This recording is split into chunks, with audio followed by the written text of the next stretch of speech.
look, it really just depends on the consumer. It depends on the fan. And if the fan tires of the PGA Tour because there's not enough star power to watch, the PGA Tour will be in trouble. If the galleries aren't full and the TV partners don't get their return because the ratings are low because you feel the tournaments are less than, the PGA Tour will be in trouble. And the LIV Tour won't take off if you can't see it. And if you do see it, if nobody watches, the LIV Tour will not take off. But the issue is that does it matter if the LIV Tour takes off if, as Alan Shipnuck points out, there are some Saudi nationals who are hanging out. What's the place they call the Centurion Club in London, where they ordinarily wouldn't be welcome, but they take it over for the week because the LIV Tour is in London for the week, the event, and everybody is just like toasting them, like, "Hey, come on in." Well, if that's the purpose of the LIV Tour, so they could live La Vida Loca, then the LIV Tour is going nowhere. Doesn't matter if it loses money or not. I was thinking this just yesterday, watching the BMW Championship. Which has been great. I have been into it. Me too. I love it. I like it.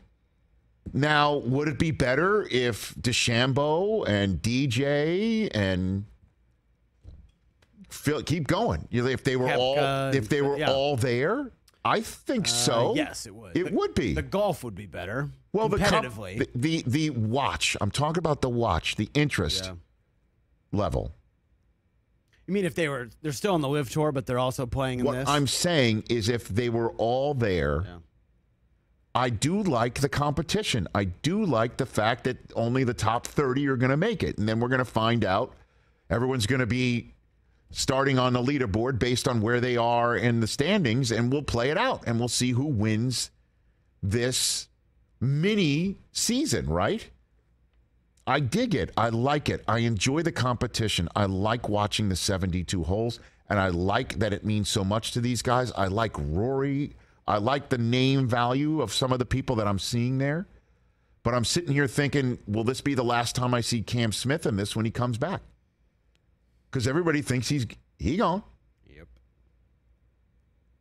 For about 125. So, again, it's all going to come down to, I think, if the PGA Tour is viable enough for all of us to be interested in it, count me among them. Count me among them. The level of play, to me, is intense. It's terrific. I mean, you're still seeing some shot making that's incredible.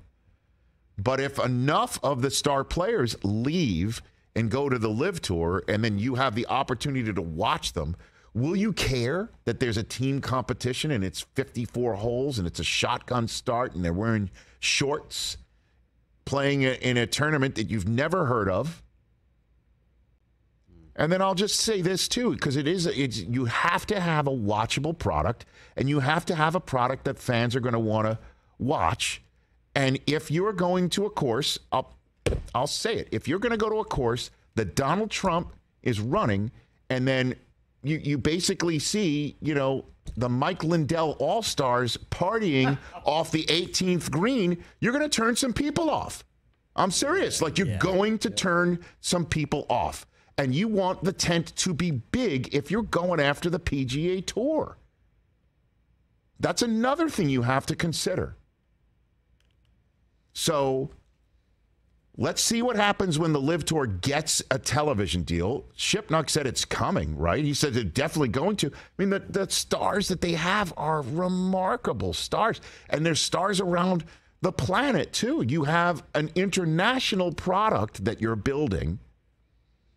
And then the PGA Tour has got to have enough fans who feel it's compelling enough that you're still sticking there. And we'll see what the LIV Tour business plan is moving forward, if they care about making a profit or not, and how long some of these players want to stick there. And then it does come down to the major tournament runners that are they going to take the same stance as the PGA Tour? And will the PGA Tour players demand that these major tournaments take that stance? There's a lot of moving parts here, man. It's going to get really heated up, next February, March, when we're getting close to the Masters. And as we know, there's several Masters champions on the LIV Tour now. Will they be allowed to play? Well, it'll heat up if Cameron Smith says I'm going. But everyone assumes that anyway. But it still will be a tough blow to the PGA Tour if Cameron Smith says, I am the winner of the Open Championship at St. Andrews. I have just won the FedEx Points Championship, whatever. Yeah, he's the defending players champ. If he wins the FedEx Cup, defending Open champ, and then it's like, see ya. Yeah. And tell me next year I'm not allowed to defend these titles. Right. And he's also the second or third ranked player in the world. Because before, the highest player they've gotten was like DJ was about 16, 18. It'll heat up then, won't it? If he does that. Yeah.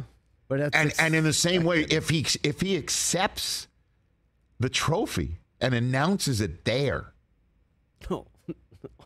Like Hogan, NWO style. And I'll tell you what, if I'm going to the LIV, dude, I'm going to the LIV Tour, and I know it might offend some people and break some eggs, but wouldn't you want to use the platform that's the biggest platform possible to announce it and then raise all boats for the organization that you're joining? I'm sure Greg Norman hopes. But wouldn't you do that? I mean, you'd want to do that. You want to use your platform to get it out there and also raise the level of the competition and level of interest to what you're joining.